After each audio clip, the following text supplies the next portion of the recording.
Free audio post-production by alphonic.com.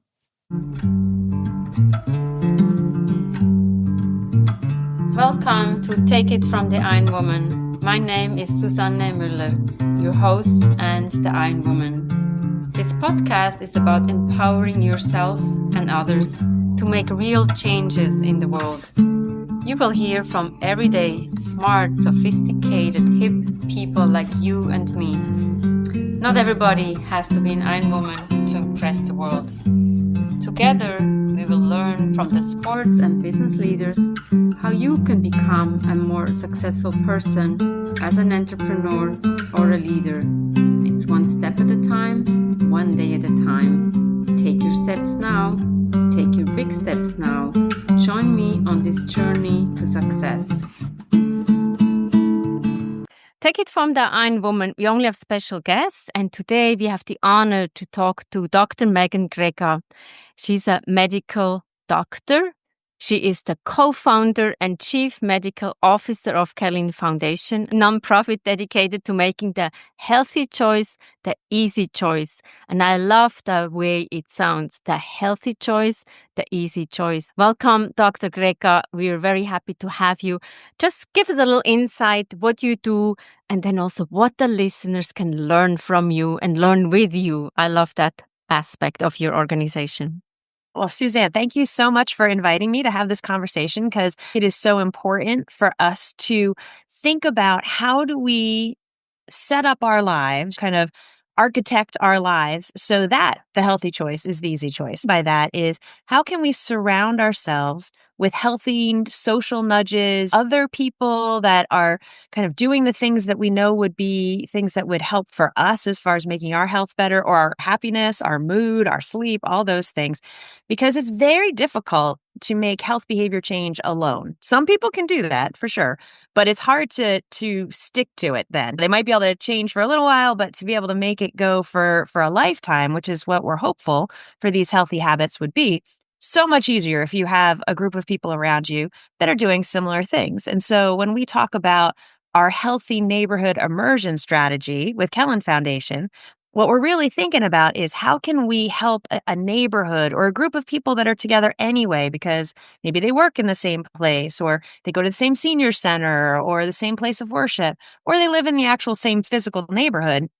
We often think about an elementary school catchment area as a neighborhood, and we say, how can we help those neighborhoods of people to be able to support each other in, for example, having optimal nutrition, which would be a more plant-forward type of a diet. Now, it doesn't mean that it has to have absolutely no animal products or ultra-processed foods, though it'd be nice to kind of decrease those. But how do you get more fruits and veggies into your diet? How do you get more whole grains into your diet? How are you getting more beans? That's another really good option too. And then how are you moving around during the day? What's your physical activity like? Are you sitting most of the time or getting up and moving around? How's your sleep? Is that something that you prioritize, or is that something that it's 2 a.m. and you're still scrolling on your devices, which we know is really very damaging for our longevity and for our cognition and things like that? How are your social connections? How's your stress? How are you managing that sort of stuff? And are you having any toxic or risky exposures, which could be tobacco or a lot of excessive alcohol, but also air pollution, pesticides, things like that.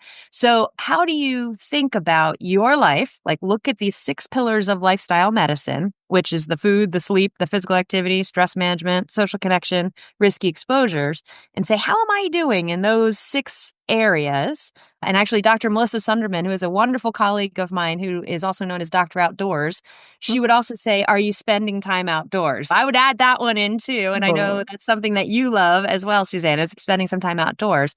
If we start to actually try to craft the life that we want to live, and look around us at the type of people or the groups of people or friends, family members that want to kind of go on that journey with us, we're going to be a lot more successful.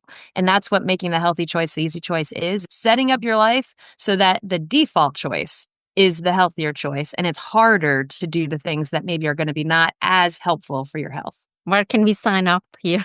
And I just love all of it. You have a wonderful TED Talk where it says 2.7% of the US population is going by that lifestyle choice. So we all need to be role models for others. And before we recorded this episode, I just ran 4 miles. So I feel like very energized and good, but also curious to find out, how did that start out for you? Obviously, you're a medical doctor. How are you a role model for yourself? Well, that's an excellent question, because doctors are often some of the least healthy people, unfortunately. Even though they maybe know the science, they get wrapped up in the hectic pace of their lives and the patient care. And part of being a physician is really sometimes we are putting everybody else first before ourselves. And in some cases, that's absolutely necessary. Somebody comes in through the ER or somebody's having a cardiac arrest. You don't think about yourself. You're thinking about what's going on with those people, those patients. It becomes a habit for physicians to just often overwork, not pay attention to their lifestyle choices because they're just trying to do the best they can for their patients, which is honorable, but not going to work out in the long run. People to be able to have a long career as a healer if they are kind of neglecting their own health. That's kind of what happened to me is when I went through medical school and residency, as I'm a family doctor, as well as being board certified in lifestyle medicine, I definitely was not making great food choices, not doing well with my food. Food and sleep and stress and physical activity. I did have good social connections. So I'm fortunate that that's something that has always been a really strong kind of foundation for me. So that was good. And risky substances isn't that big of a deal for me, luckily. But the other four, the stress, the sleep, the physical activity, and the nutrition, I wasn't doing as well at. But I was learning all these things about for how could I best take care of my patients and what should I be recommending to my patients.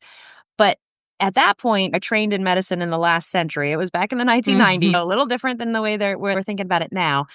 But really, even in medical training, you skip over talking much about the preventive stuff or the healthy lifestyle stuff. But we know it's really important. We often will be like, yes, people should eat better. They should exercise more. They should sleep more. But then we get right to the medications or right to the procedures to deal with the hypertension or the diabetes or the heart disease.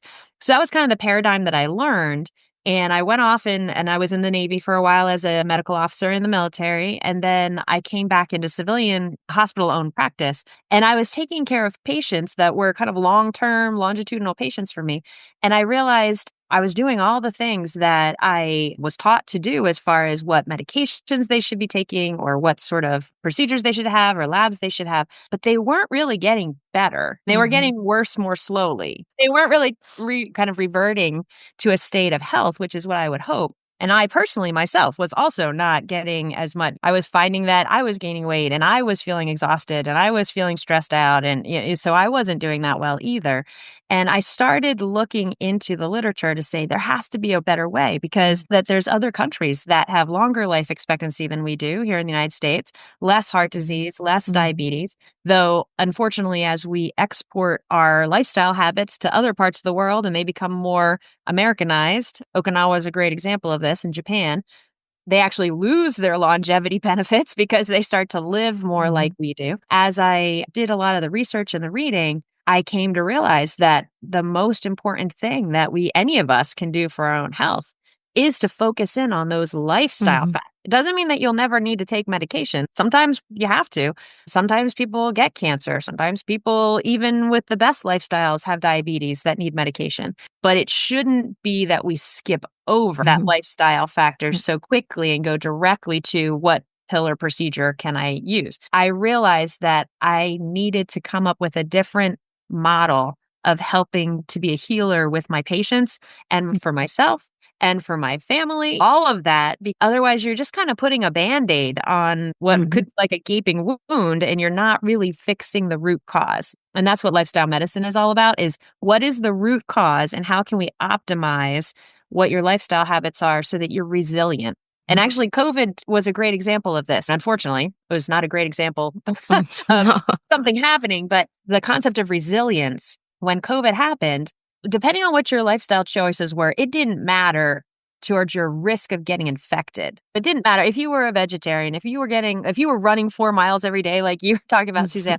you were still just as likely to be infected with COVID-19. It didn't protect you from getting infected, but it did. People who had a healthier lifestyle factors were much less likely to end up in the hospital or on a ventilator or to die from it. I like to think now as how can I help patients and myself really cultivate that resilience. We're all going to have things happen where we have a week where we don't get enough sleep or a time that we get exposed to the flu virus or stuff is going to happen. How can our body be resilient enough to be able to take in that, whatever that issue is, and be able to recover pretty quickly? And I feel like lifestyle factors, lifestyle habits, and the pillars of lifestyle medicine are our best bet for being able to do that. Couldn't agree more. Sleep for me is a non-negotiable. You don't want to be around me when I don't have enough sleep because I'm not productive. My skin is gray. I laugh all the time. Maybe it's funny for others, but it's not for me. So I need to have my sleep and the consistent sleep. What are specific methods that we can provide to the listeners to change? And we know that the atomic habit is like change 1%. So what is that 1% that we can change that is easy? What's something simple that we can just share with the listeners here?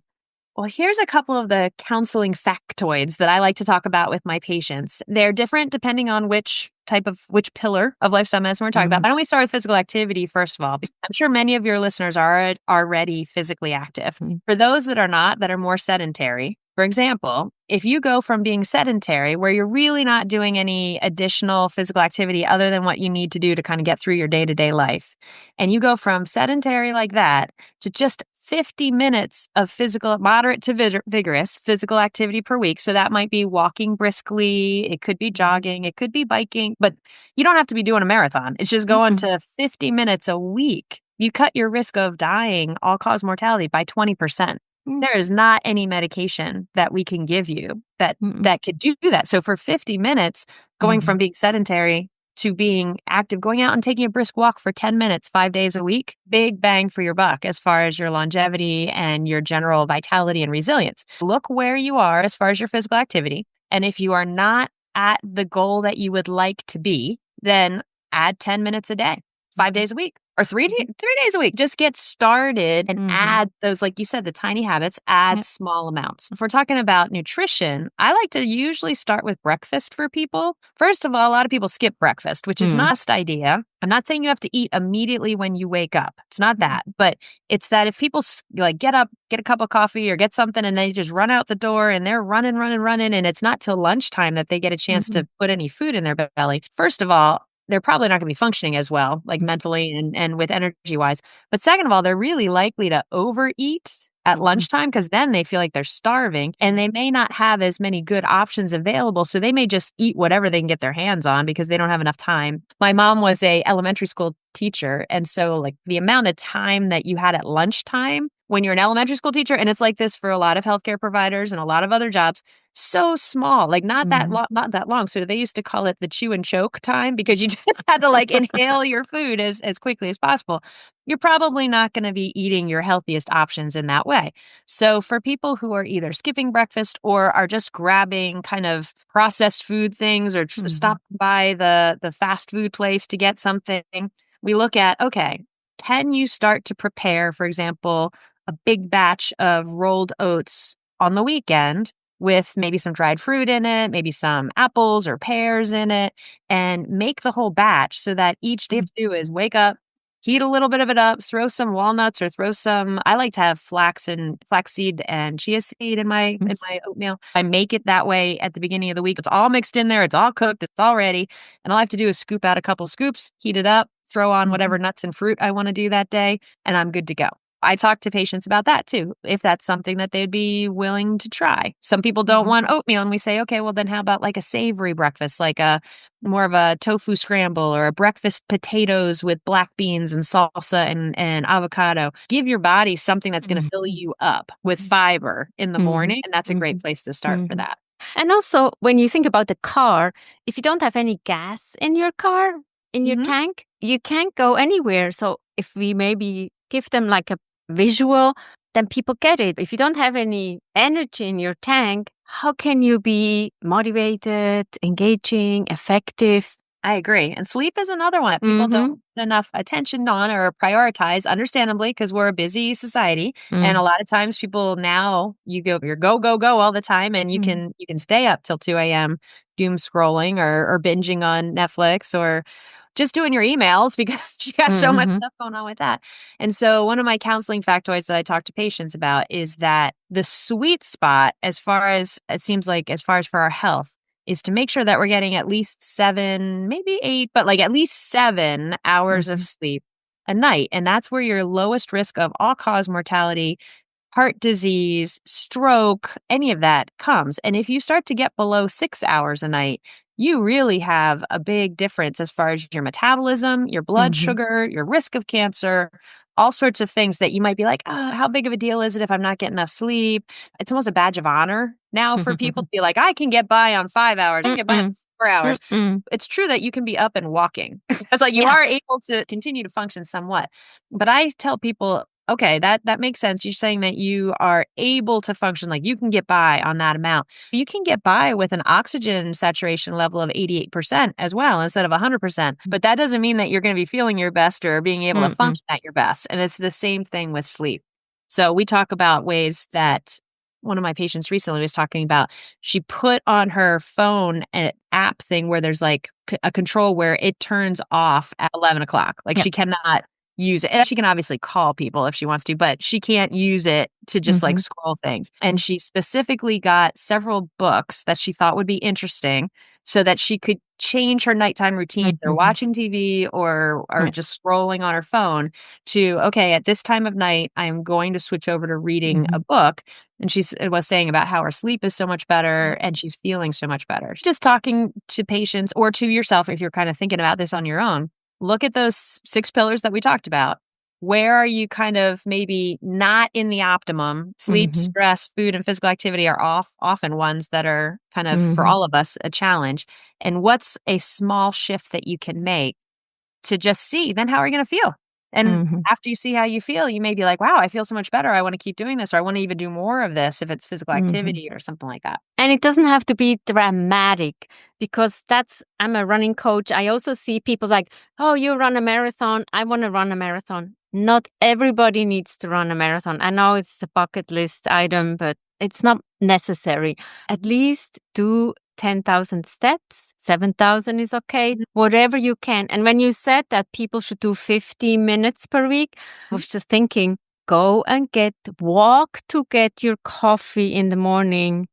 Then you have already 10 minutes of physical activity done. We also need to trick ourselves, get the coffee, stand in line, do some extra steps, get the coffee or even a tea, which might be a little healthier. I'm a tea person myself. Yeah. No, I agree. It's building it into your routine, like you're saying, so that you're not even thinking about it. Yeah. And actually pets, at least dogs that need to go for a walk, are great exercise buddies because they are going to be at the door being like, come on, let's go. Let's go. Yeah. Exactly. And get a friend to go with you to get a coffee. So you have the social interaction with the physical activity. That's what it is. What's happening for you and your foundation, and how can we support you? Well, for Kellyn Foundation, we talked a little bit about this healthy neighborhood immersion strategy. And what that includes is things that we're doing in the elementary school, so Kellyn school programs for 3rd, 4th, and 5th graders. And we do school gardens, something that we call Garden as a Classroom. So this coming year, we're going to be in 47 different elementary schools here in the Lehigh Valley. We'll be seeing, I believe, over 11,000 students in this program. And that is so important to start talking about these things with kids as their habits are forming about what type of food they like to eat. We talk about physical activity, screen time, sleep, all of those different things so that they just, at least they've gotten an exposure to it and they actually get to taste some of the food that they either grow in their garden or that we bring in as a snack. So I'm really excited for the school year starting again. We're going to be seeing some of our good friends. We've been doing this since 2009, actually, in different schools. We've expanded the number of schools, but I feel like it's like going back to hang out with your friends every school year as it starts. So we're looking forward to that.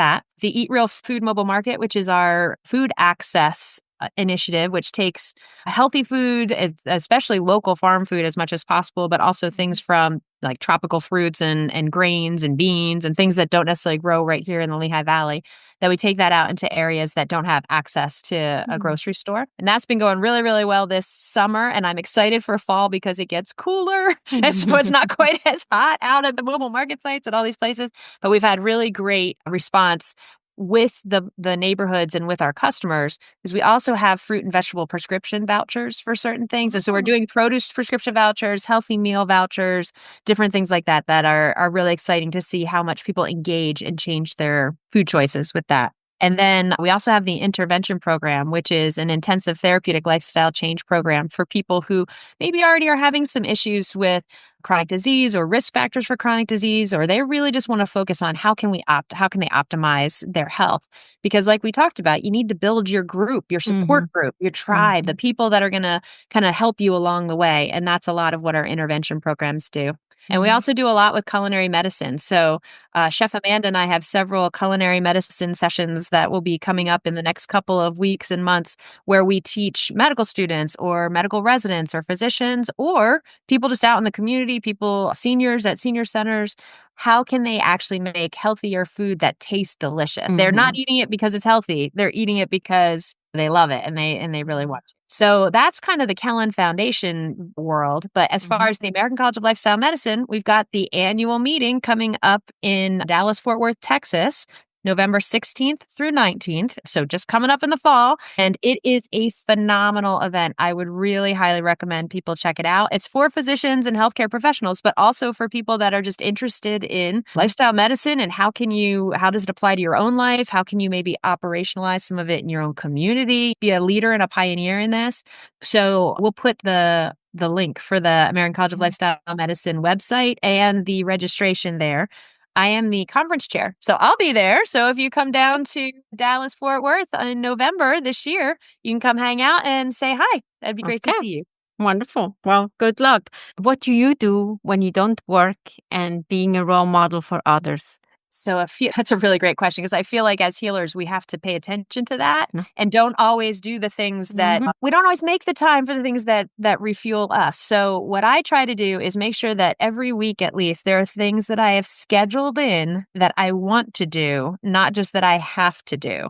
And a couple of those things are going walking or hiking with my daughter and my twin grandbabies. That makes me really happy. And my husband and other parts of our family. So my daughter, I say specifically though, because she's always like, we talk about the nudges of who helps you do things that you want to do. And she's definitely the one like, are we going for a walk today? She helps push me with that. And then I get to hang out with the babies. So that's one of the things that really keeps me centered and feeling good because we usually walk outside along this creek that I have in my background. And that really helps me just reshift my thinking and get off the computer. But the other thing I really like to do is read what I call brain candy books that are not, so it's fiction books, things that, because I read a lot in my profession. I read a lot of journal articles. I read a lot of textbooks. I read a lot of nonfiction books that are really important and I enjoy reading. It's nice to have a book that you just don't even have to think about. You just are reading the story. And so I enjoy reading things that are kind of more like, I don't know, futuristic is exactly the same. I was just finished reading some Dan Brown books from a while ago so it's like science and mystery and intrigue and action and everything, but I don't have to take notes and I'm not going to get tested on it. So those are the type of things I like to do. And I definitely like to cook. When I have time, I like to be able to make big batches of things so that then I don't have to worry about it through the rest of the week. So I'm not an everyday cooker by any means. I just enjoy if I've got couple hours or maybe even just an hour and a half on the weekend or at night and say, but I'm just going to put on some music in the kitchen, cook up a bunch of stuff that's going to make it easy for me to eat later in the week. Thank you so much. And again, thank you so much for the great work you're doing for all of us. Thank you, Suzanne. I really appreciate the opportunity. It's been a pleasure talking with you.